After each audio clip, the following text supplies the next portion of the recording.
Oke, selamat bertemu kembali di mata kuliah Sejarah Arsitektur di minggu ketiga. Pada pertemuan minggu ketiga ini, kita akan bicara tentang kegunaan dari sejarah dan historiografi atau ilmu tentang menulis sejarah. Kita akan membongkar buat apa sih kita belajar sejarah, buat apa kita menulis kembali sejarah.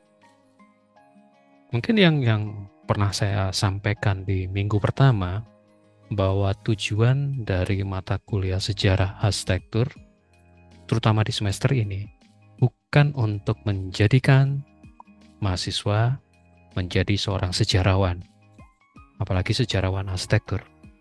Tujuan utamanya bukan itu.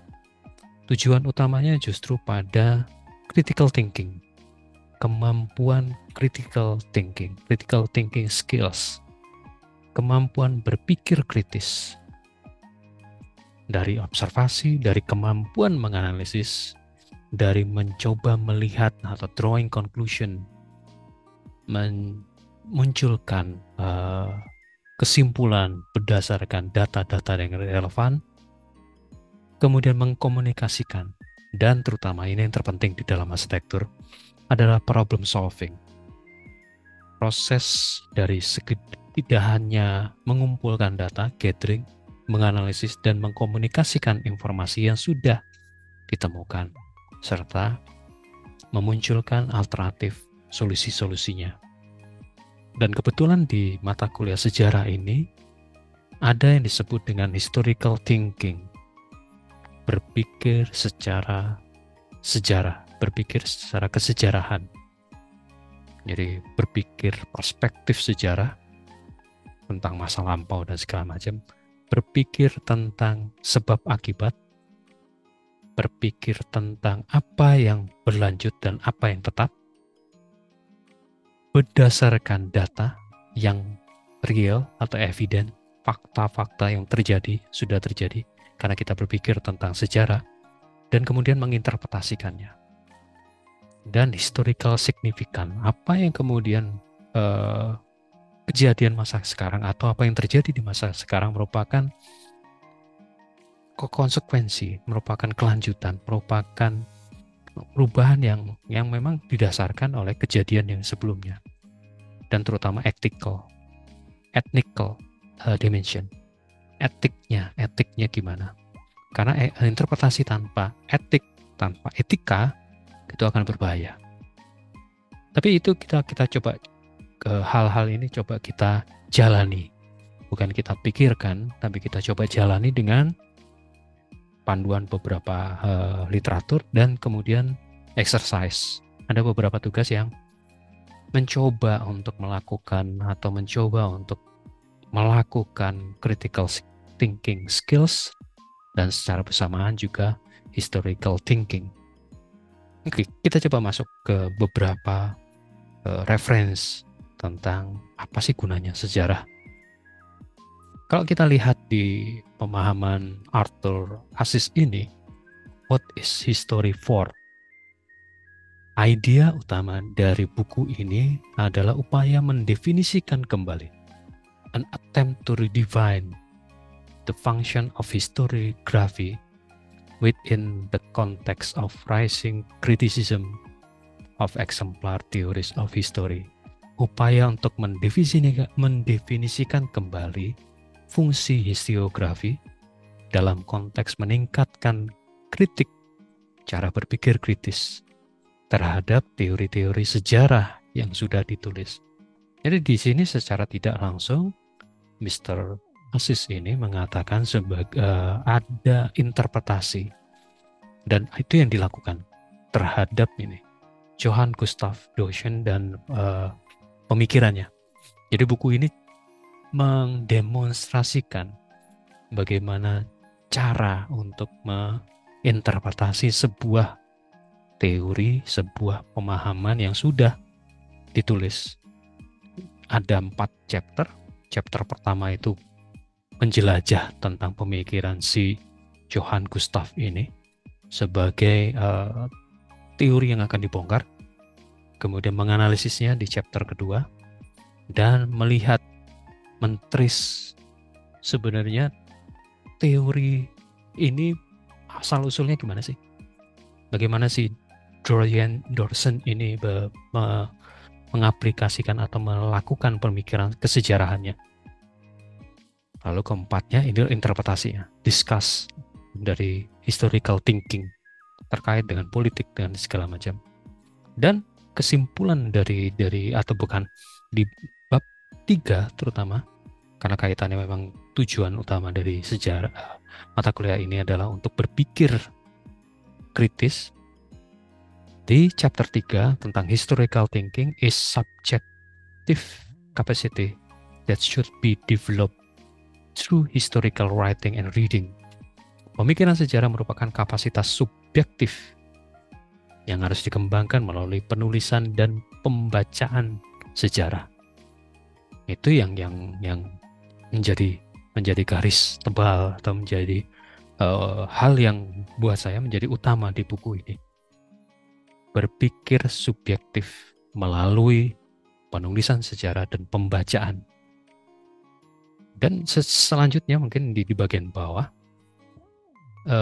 genealogy of present, kejadian atau asal-usul masa sekarang merupakan alat yang penting untuk memahami konteks sejarah dan pengaruhnya membentuk perspektif kita di masa sekarang. Jadi kejadian masa lampau merupakan konsekuensi, merupakan pemahaman apa yang terjadi di masa lampau. Itu yang dinyatakan oleh Aziz ini, Mr. Aziz ini. Oke, kalau coba kita lihat contohnya di dalam arsitektur, apa yang dilakukan oleh Aziz tersebut sebenarnya bisa juga dilakukan terhadap tokoh satu ini, Le Corbusier. Le Corbusier yang juga punya pemikiran teori arsitektur, kita kenal modular. Kemudian kita lihat juga usulan dia terhadap arsitektur yang baru, toward a new arsitektur, yang kemudian kita kenal menjadi arsitektur modern. Lalu juga pemikiran dia tentang kota, yang kemudian dimanifestasikan dalam Radiant City. Pada saat bersamaan, seperti yang Dorsen ini juga lakukan, Corbu juga punya kemampuan mengorganisasi sebuah komunitas yang kemudian menjadi sangat besar, yaitu Siam. Corbu bersama rekan-rekannya nanti kemudian membuat sebuah komunitas yang memang mencoba mengusulkan sesuatu hal yang baru pada saat itu, yaitu arsitektur modern. Lalu sampai tidak hanya tentang arsitektur, tapi sampai ke kota, yang kemudian kita bisa lihat di Attenchatter ini, pemikiran Corbu yang dituangkan berdasarkan pertemuan Siam. Dan tidak hanya sekedar pertemuan, tidak hanya sekedar buku. Kita ketahui bersama bahwa Corbu karya-karyanya luar biasa. Dari yang sangat modern sampai yang kemudian brutalisme di terakhir. Perkembangannya luar biasa. Tapi pada saat bersamaan juga dunia, di beberapa kota di dunia, itu juga bersentuhan dengan apa yang dilakukan Corbu. Salah satunya adalah Chandigarh di India, di mana dia mengaplikasikan pemikiran tentang kotanya. Jadi kalau mau digeret atau diseret pemikiran si Aziz ini ke dalam arsitektur, ada contohnya, kita bisa bongkar. Tujuannya adalah mencoba melihat secara lebih jernih apa yang terjadi dari Corbu terhadap masa sekarang. Melihat lebih jelas apa itu arsitektur modern versinya Corbu. Mungkin kita bisa bandingkan dengan versinya Gropius atau versi-versi yang lain, atau Alvar Aalto dengan versinya tersendiri. Di sini kemudian kita bisa menjabarkan atau bisa melihat dengan jelas bahwa arsitektur modern bukan hanya satu suara, bukan hanya satu pemikiran. di masing-masing tokoh itu punya pemikiran yang khas dengan penyelesaian masalah yang memang dibutuhkan pada saat itu. Jadi arsitektur modern bukan hanya sekedar international style, bukan sekedar anti sejarah. Itu kita kasus yang lain. Tapi dari situ kita bisa berinterpretasi lebih mendalam lagi terhadap apa yang sudah terjadi di masa lampau. Kebetulan kasusnya adalah arsitektur modern dan tokohnya adalah Le Corbusier. Oke, itu tentang perspektif dari Aziz, dan kemudian contoh di arsitektur adalah Corbu. Lalu coba kita lihat dari Southgate. Judulnya sama, What is Architecture for? Tapi kemudian si Southgate lebih melihat bahwa sejarah itu has involved and must continue to do so in response to changing societal needs.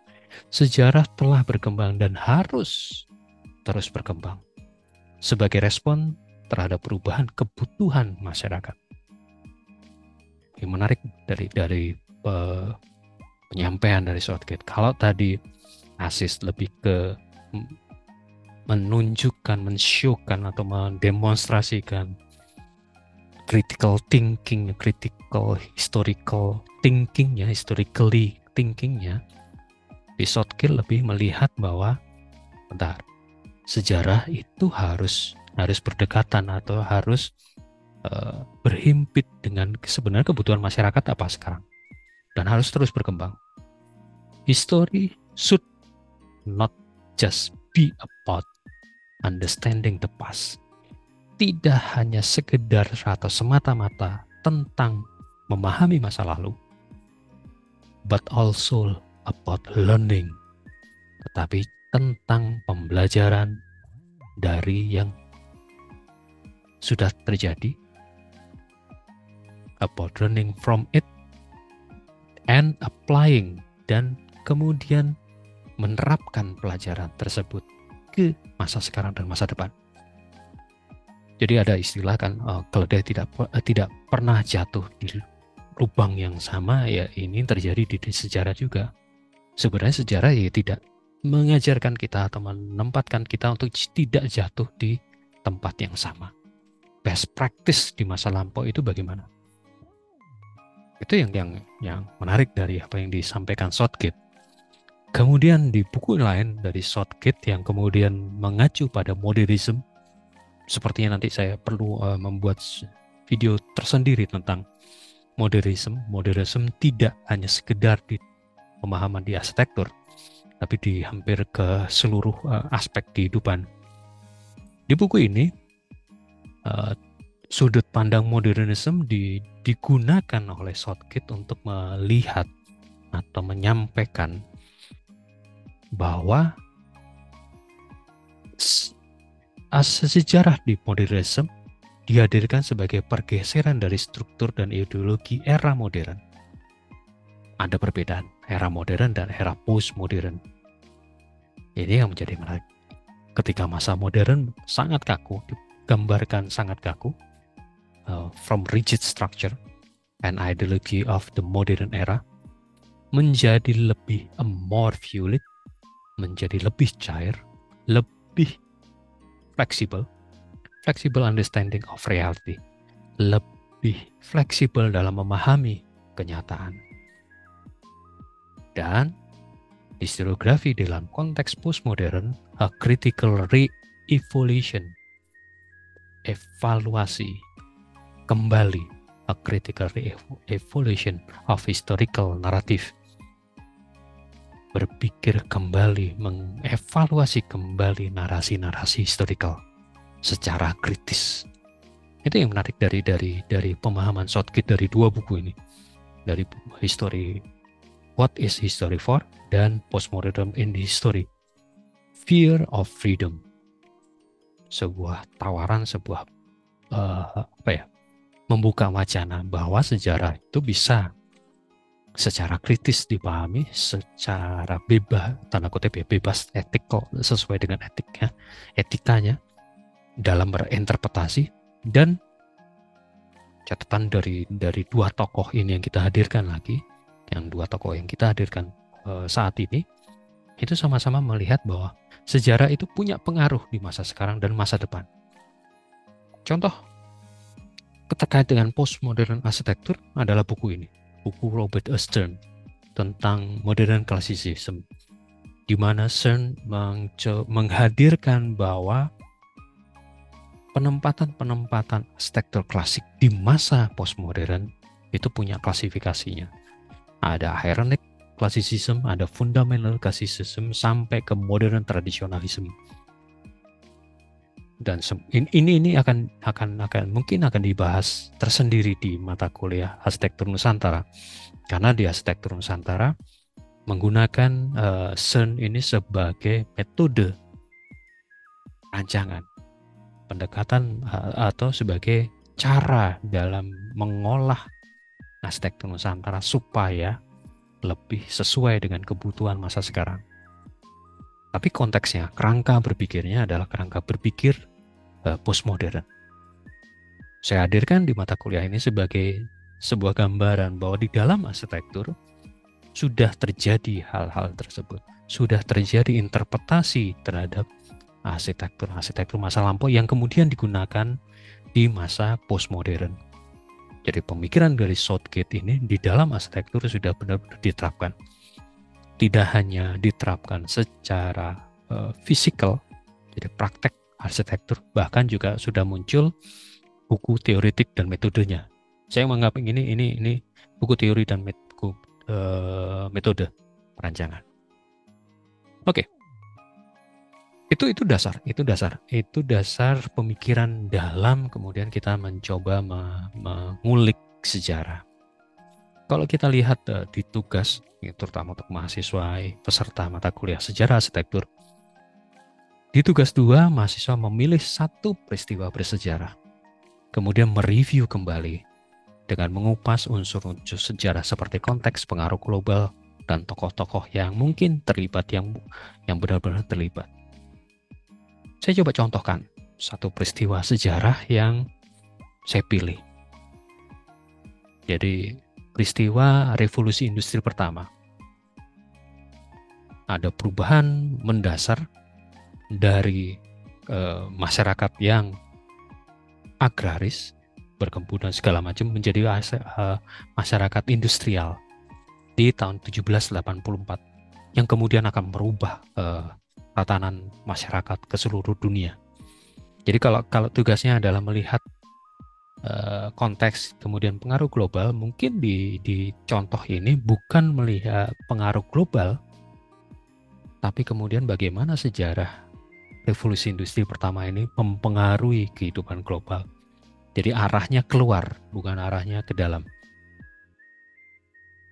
Terutama revolusi industri ini dicetuskan atau dipicu oleh penemuan mesin uap, yang kalau pada umumnya selalu dikatakan James Watt sebagai penemu mesin uap. Dan ternyata pada penelusuran sejarah, apa yang dilakukan James Watt adalah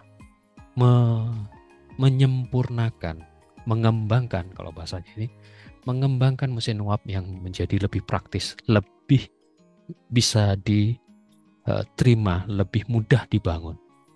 Jadi dari website Ruang Guru ini kita melihat bahwa ada proses, ada transformasi dari penemuan pertama, bahkan di abad pertama Masehi, sampai kemudian tahun 1781 yang dilakukan oleh James Watt dan Matthew Boulton ini.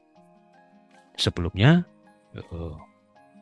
ada kata Thomas Newcomen 1712 merubah tenaga uap menjadi tenaga kinetik, menggerakkan piston untuk memompa air, dan kemudian ini yang dikembangkan oleh James Watt. Tapi itu cerita di balik revolusi industri, cerita di balik peristiwa revolusi industri. Lalu itu yang saya katakan tadi, bahwa revolusi industri bukan dipengaruhi oleh keadaan global, tapi kemudian revolusi industri pertama ini mempengaruhi kehidupan global dunia, dimulai dari sekitar Inggris, British Industrial Revolution 1760 1850. Kalau di catatan awal ini 1784, ya kurang lebih lah. Kita tidak tahu tahun pastinya, bahkan tanggal pastinya. Namanya juga revolusi, sebuah era yang kemudian merombak. Purpose-nya adalah untuk water power, kemudian ada water and steam power mechanism in industry. Ini yang akan menjadi titik berangkatnya nanti, bahkan di dalam arsitektur. Memisahkan separation of household and production. Kemudian ada factory, mulai banyak muncul pabrik dengan mesin uap yang kemudian bisa menghasilkan beberapa material industrial. Dan kalau kita lihat peta ini berkembang sampai 1880-an di seluruh Eropa, dan akhirnya kemudian menjadi ke seluruh dunia, ke Amerika dan ke Asia juga. Dan salah satu konsekuensi atau efeknya dari revolusi industri pertama, ada pabrik, ada pengolahan biji besi dengan pembakaran dan menggunakan batu bara. Oh ya, catatan sedikit tentang batu bara. Ini menjadi cotton, iron, coal. Ini menjadi bahasan menarik di beberapa tahun belakangan ini, kaitannya dengan climate change, kaitannya dengan energi dan segala macam. Bagaimana Eropa memaksa dunia untuk tidak lagi menggunakan batu bara. Tapi ketika ada perang,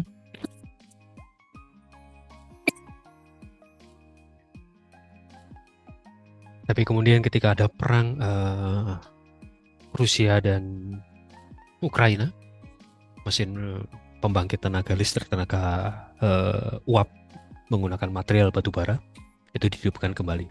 Ini sisi lain. Sekedar informasi aja bahwa terjadi perseteruan yang cukup seru di Eropa. Nah, kemudian konsekuensi dari mesin uap ini salah satunya adalah Crystal Palace, rancangan dari Sir Joseph Paxton yang bukan arsitek, tapi seorang gardener, seorang ahli botanical. Jadi Crystal Palace ini memang sengaja dibangun oleh Joseph Paxton untuk melingkupi atau mewadahi tanaman-tanaman koleksinya, dan kemudian menjadi eksebisi, jadi salah satu pavilion di 1851, kemudian dihancurkan di 1936. Ini menjadi menarik, menjadi titik awal berangkatnya arsitektur modern. Arsitektur modern bukan lagi seperti arsitektur klasik yang cukup rumit bentuknya, tapi di masa ini menggunakan material-material fabrikasi. Joseph Paxton itu merangkai material baja, jadi merakit material baja untuk kalau sekarang dikenal dengan greenhouse lah. Itu Joseph Paxton. Yang kedua, bangunan yang menjadi tolak ukur perkembangan arsitektur modern adalah ini, Menara Eiffel, yang awal mulanya hampir sama dengan Crystal Palace. Ini sebuah eksebisi, sebuah bangunan yang diperuntukannya sementara, sehingga materialnya adalah merakit baja. Dan menarik adalah Gustav Eiffel ini adalah bukan arsitek, tapi seorang engineering, civil engineering. Ya, bentuknya seperti itu. Jadi ini efeknya.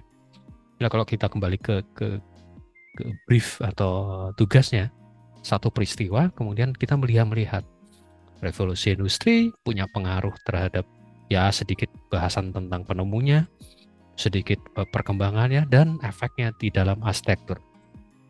Mungkin bagi mahasiswa tidak perlu untuk sampai ke dalam arsitekturnya.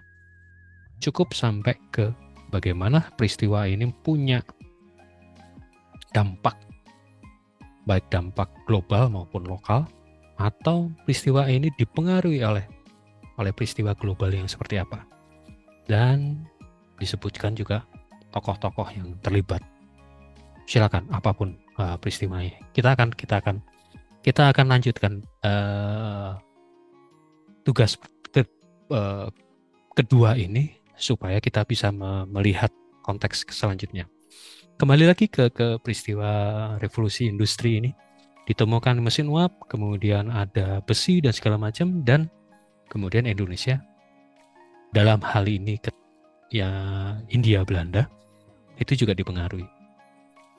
Ada politik yang menghapuskan culture reversal, tanam paksa, menjadi sistem liberal di mana swasta boleh menanamkan investasinya terutama di perkebunan, dan masuklah kereta uap di Indonesia. Dan masuknya pertama kali tahun 1899, ada 4, dibeli dari Jerman, kemudian beroperasi di beberapa tempat, kaitannya tempat yang memang diperuntukkan untuk perkebunan dan sedikit untuk mengangkut penumpang. Jadi mengangkut hasil bumi, perkebunan, dan penumpang. Rute pertama Bogor-Bandung, kemudian menyebar di Medan juga ada, di beberapa tempat juga ada. Ini B10 merupakan lokomotif yang dibuat di Jerman. Oke, itu dampak yang luar biasa. Yang kemudian saya melanjutkan langsung ke tugas 3 supaya mahasiswa dapat gambaran utuh ya. Kaitan antara tugas 2, tugas 3, dan tugas 4. Setelah memilih satu peristiwa, tugas 2, memilih satu peristiwa, kemudian melihat dampaknya, melihat tokohnya, melihat detailnya, mengupas lah. Kemudian tugas 3, memilih satu peristiwa sejarah yang tadi di tugas 2, kemudian menganalisis efek peristiwa tersebut ke masa kini. Kalau contohnya tadi dengan evolusi industri pertama, sampai sudah ketemu di Indonesia, masuk ke Hindia Belanda, kemudian melihat efeknya.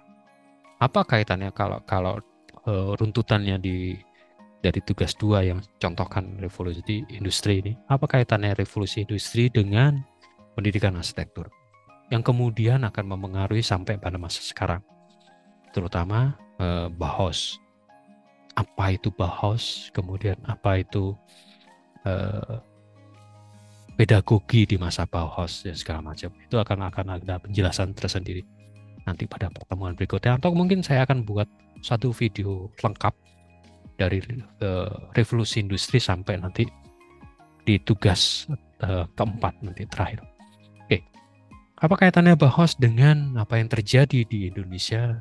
Munculnya tokoh Hendrik Petrus Belahe yang sebagai bapak arsitektur modern, yang kemudian ketika ke Hindia Belanda dia menilai apa yang dilakukan oleh Edward Cypress, dan si Cypress ini membuat atau merancang DJB, The Javas Bank, di beberapa kota di Indonesia, di Hindia Belanda pada saat itu. Dan The Javas Bank sekarang beberapa yang masih bagus dan terawat itu menjadi Bank Indonesia. The Javas Bank kemudian bertransformasi menjadi Bank Indonesia ketika kemerdekaan. Ada cerita tersendiri di sini. Lalu kalau kaitannya tugas 2, tugas 3, tugas 4, kemudian menganalisis bagaimana kesejarahan mahasiswa dari peristiwa tersebut, kemudian melihat pengaruhnya sampai masa sekarang, lalu kemudian dari skup yang besar tersebut memilih satu wilayah kajian. Dari kajian tersebut, bagaimana kesejarahan arsitekturnya. Mungkin mahasiswa bingung, Pak, bagaimana mengkaitkan antara peristiwa kesejarahan, kemudian pengaruhnya ke masa sekarang, kaitannya dengan arsitektur. Itu nanti silakan dimasukkan di tugas 2.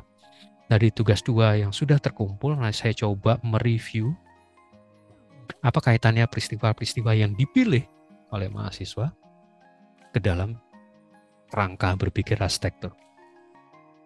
Karena di tugas 4 kemudian melihat kesejarahan arsitektur, melihat timeline-nya, melihat perkembangan arsitekturnya.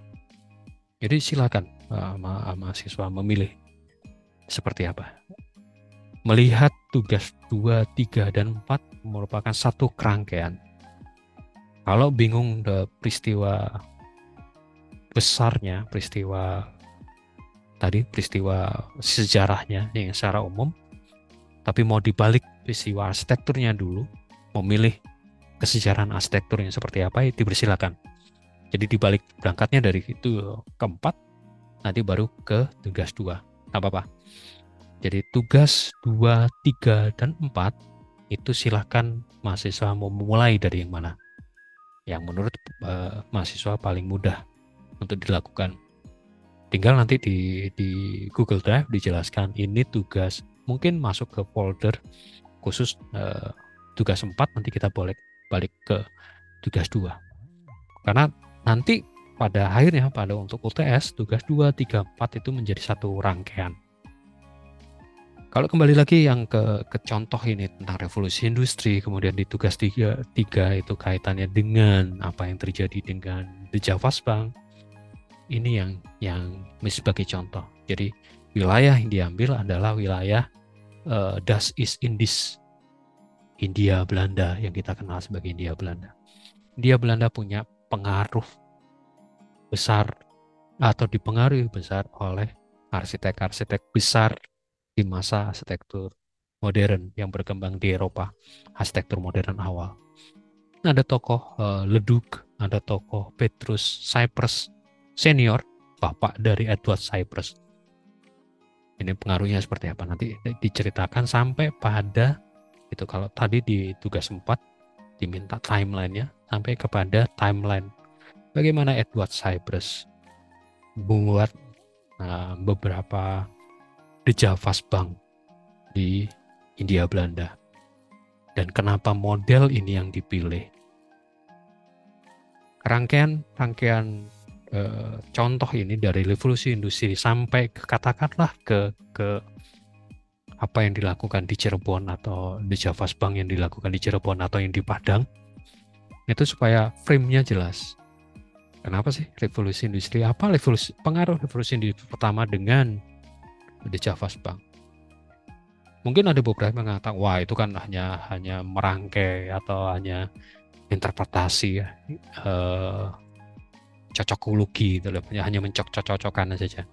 Saya pikir bukan hanya sekedar mencocokkan, bahwa apa yang dilakukan oleh si Edward Cyprus itu punya dasar. Dia membuat pendekatan atau membuat karya-karya The Javas Bank seperti ini, itu ada landasannya.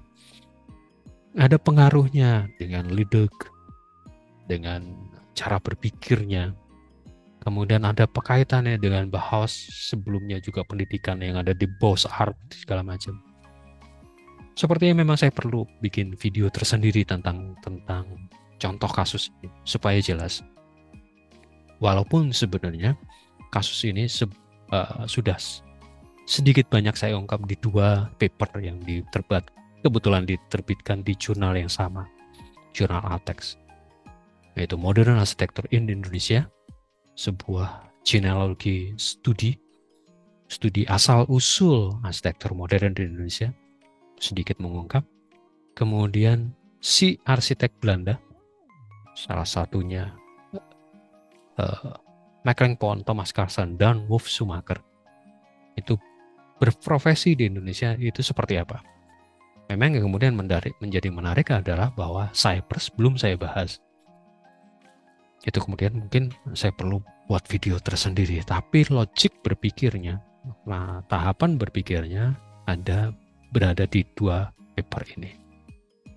Ini perlu saya sampaikan di pertemuan kedua ini, dan saya sengaja membuat video tersendiri supaya jelas bahwa tujuan utama dari mata kuliah sejarah arsitektur bukan menjadikan mahasiswa sejarawan. Kembali lagi, saya berulang kali mengatakan, bukan menjadikan mahasiswa menjadi sejarawan arsitektur, tapi mengajak untuk mindsetnya menggunakan masa lalu. How does the past help us make a sense of present? Menggunakan masa lalu untuk bisa memahami masa sekarang. through their eyes, how did people in the past view their world? Melihat bagaimana perspektif orang di masa melampau melihat dunia. Dan itu akan membantu kita untuk melihat masa sekarang. Dari pembelajaran di masa lampau, apa yang sudah dilakukan orang di masa lampau, kita bisa melihat how did past decision or action affect future choice. Kalau memilih ini berdasarkan pengalaman di masa lampau, itu konsekuensinya apa? Kalau yang dilakukan oleh si Edward Cypress dengan karya ini, itu sebagai konsekuensi dari apa? Apakah dari ledeknya atau dari modernnya? Kita akan bisa belajar ke arah situ. Kemudian kita bisa melihat apa yang berubah dan apa yang sama. Kita bisa melihat polanya seperti itu. Dan efek sebab akibatnya. Saya pikir ini menjadi bekal penting bagi seorang mahasiswa untuk melihat secara lebih jernih sebuah peristiwa yang akan kemudian menjadi bekal dia menentukan atau memilih langkah pendekatan perancangannya. Jadi sejarah ditempatkan sebagai tools, sejarah ditempatkan sebagai mindset dia dalam proses merancang. Ini yang juga membedakan arsitektur dengan mungkin di dunia art yang lain. Intuisi di art yang lain mungkin menjadi titik berangkat yang paling dominan. Walaupun intuisi juga bisa dibangun dari proses belajar di sejarah.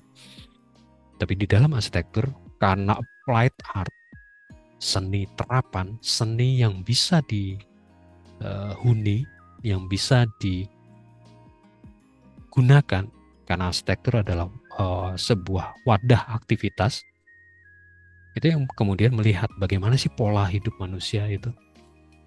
Jadi cara berpikir historian ini, cara berpikir like historian, thinking like historian, jadi tidak benar-benar menjadi historian, tapi like a historian, itu akan membantu seorang mahasiswa arsitektur untuk melihat lebih jernih.